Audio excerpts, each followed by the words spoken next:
My name is Bob King and I farm between Westbury and Devizes in Wiltshire. It's a family farm of just over 600 acres. It's been in the family since the Second World War and I'm currently managing it with my father and my uncle. It's a mixed farm, primarily arable, with about 450 acres of arable. We have about 100 acres of GS4 grassland and about 70 acres or 80 acres of permanent pasture.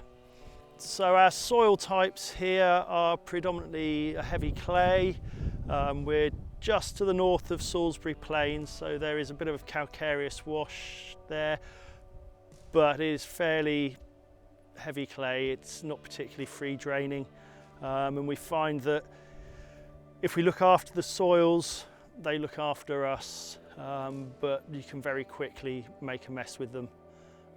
So you've just got to proceed with a bit of caution on these soils. We are currently in the second year of our second higher tier countryside stewardship scheme. We've got some calcareous downland that kind of qualifies for the high level scheme, but the rest of the scheme is based on this lowland part of the farm, and we were conscious of needing to get some livestock into the arable rotation, and using the GS4 grassland option of countryside stewardship seemed to work very well with what our aims were.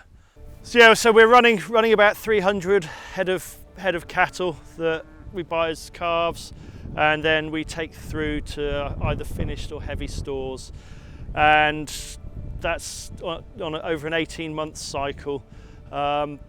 And we like to think that they will spend at least 8 or 9 months out grazing in their lifetime, or whilst they're with us. So to be able to incorporate the GS4 countryside stewardship option into the farm seemed to make a lot of sense. It enables us to increase the productivity of the cows and their growth rates, as well as providing a 2-year break crop within the arable rotation. It has also enabled us to reduce our reliance on bought-in fertilisers, because the GS4 crops don't get any fertiliser, and we find that we get as much productivity from the GS4 Herbal Leys as we were from conventional ryegrass based Leys.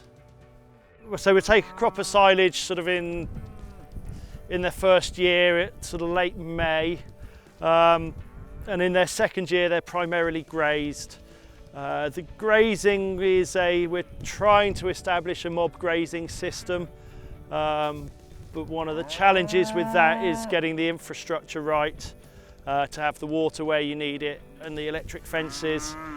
But we are trying to make it work, and I think this certainly helps our soil condition and structure. We're returning more organic matter to the soil, and we are finding that we can reduce our reliance on wormers as we're always moving the cows onto fresh ground. So that's a benefit both for the soil biota and for the cattle, as that moves forward. So we've been grazing the livestock on the Herbal Leys for 2 years now. Prior to that, they were primarily on permanent pastures, some of that being fairly steep chalk downland. Since we moved onto the Herbal Leys, we've seen a lift in growth rates up from about 0.6 to about 0.8, 0.9 a day whilst at grass, which has enabled us to shorten the time that cattle are on farm, and consequently increase our throughput. So we've been very pleased with how the cattle perform on the Herbal Leys, and also with how they perform on the silage that we make with it. We're in our second cycle of countryside stewardship.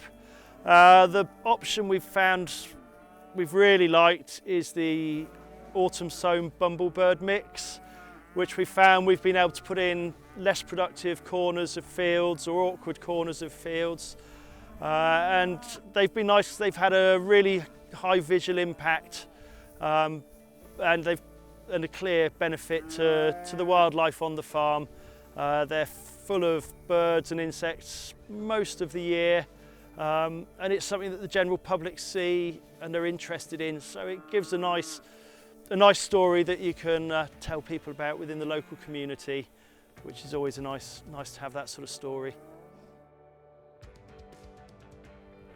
We'll terminate the GS4 Leys with glyphosate, and then they are direct drilled back into arable. So all our cropping on the farm now is done under a direct drill system, and we've now really sort of 5 years since we last did any sort of major soil movement, and we feel that those benefits to the soil can be seen fairly clearly. And it seems that establishing the arable crop after the GS4 seems to be fairly successful so far from what we've done.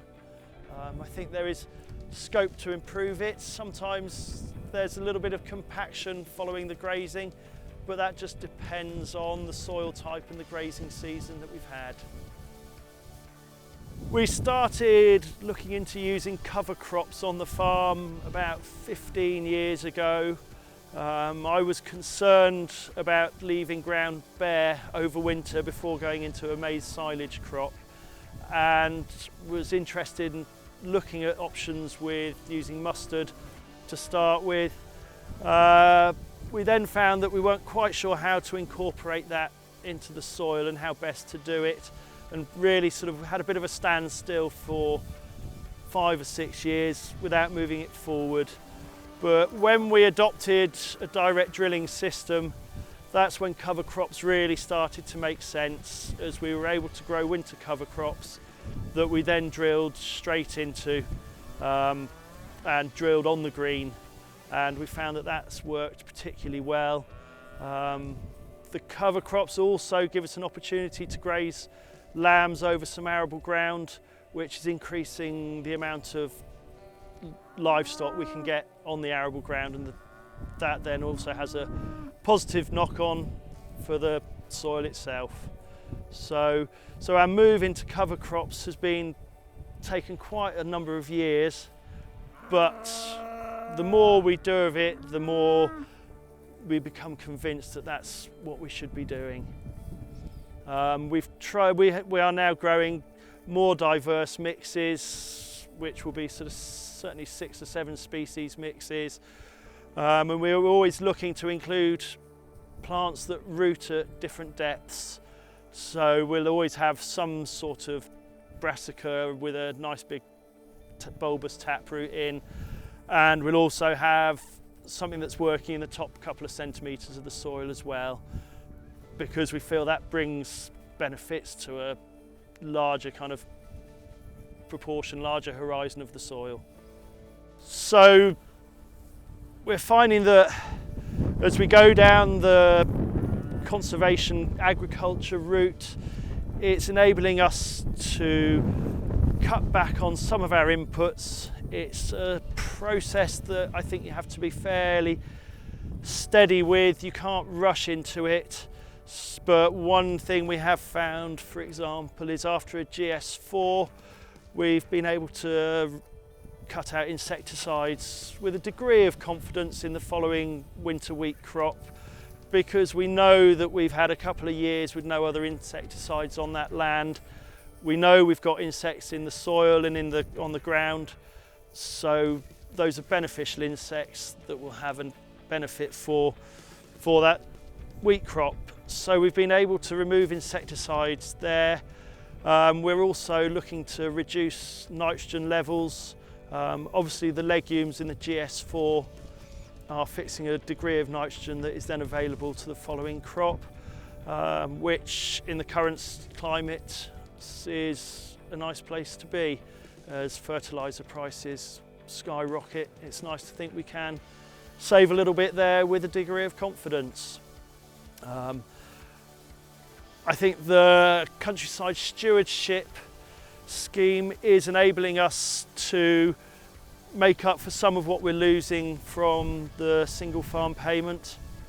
There are quite a lot of options there, and I think by incorporating a variety of options, whether it be GS4 on the farm or whether it be low input cereals, there is scope to, say, recoup some of that money that we've got used to having under single farm payment.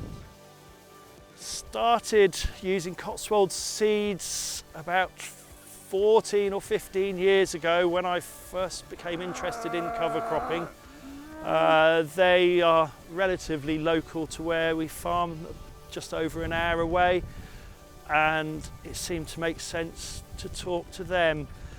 As things have moved forward, there's always been someone there at the end of the phone that can come forward with a bit of help and advice when it's needed, suggestions on seed mixtures, and just someone to bounce ideas with, which is always kind of helpful when you're kind of exploring new avenues. I also find that Cotswold seeds offer a very good delivery service, and you can order one day and expect the seeds to be with you just a couple of days later, which at a busy time of year can be invaluable.